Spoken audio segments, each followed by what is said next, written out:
Hey, what's up, guys? Welcome to the cellar.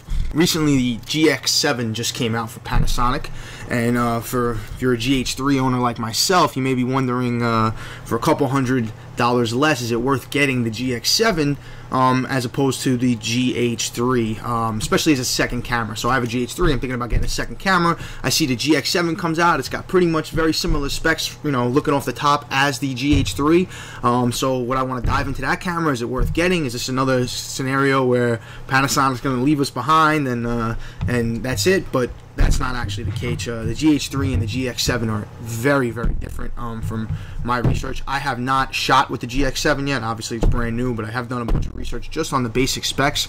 And to save you a little bit of time, I figured I'd run through that in a real quick way.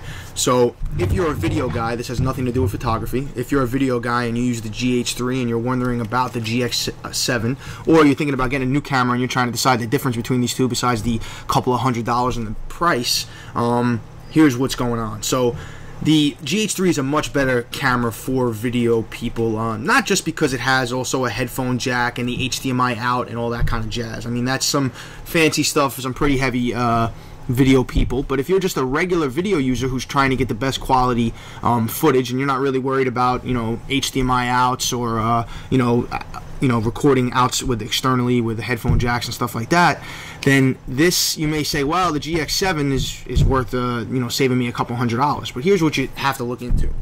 Even though they do the same frame rates, even though both cameras can go up to 1080p, 60p, which is my favorite thing to shoot on, there's a big difference in what you're getting. The GX7 only produces MP4s and AVCHD files, but the AVCHD files top out at 24 megabits, whereas the GH3, even if you're shooting 60p, you can still be shooting up to 50 megabits. That's double the quality of the GX7. So right there, you already know what you're paying for in just that few $100. And that's the reason why you shouldn't be jumping right up to the GX7 or wondering. I mean, it is a good camera, and if you're just I don't know anything about the still side of it, but if you're just looking for video stuff and to pick up and for easy, quick use and light stuff, sure, the GX7 may be for you. But if you're a serious video person and you're thinking about what's the difference between these two cameras, the GH3 is definitely the way to go.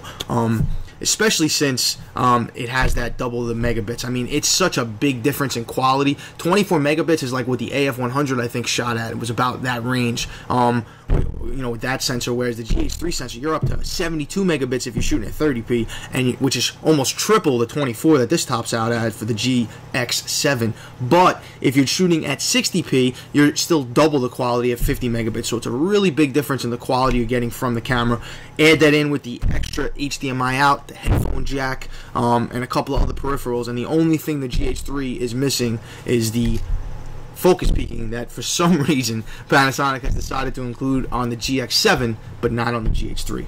I don't know, boggles my mind. But if it had focus peaking the GH3, I don't think we'd even be talking about the GX7. That's that big of a difference. But again, because of the focus peaking, it definitely makes you think, hey, is this worth getting? Is this a different camera? Look, it's an upgrade and it's a couple $100 cheaper, but that's not necessarily the case. So fear not, you GH3 owners, we are still in good. And I'm looking forward to getting my next one so I can have two of these so I don't have to worry about one breaking on set.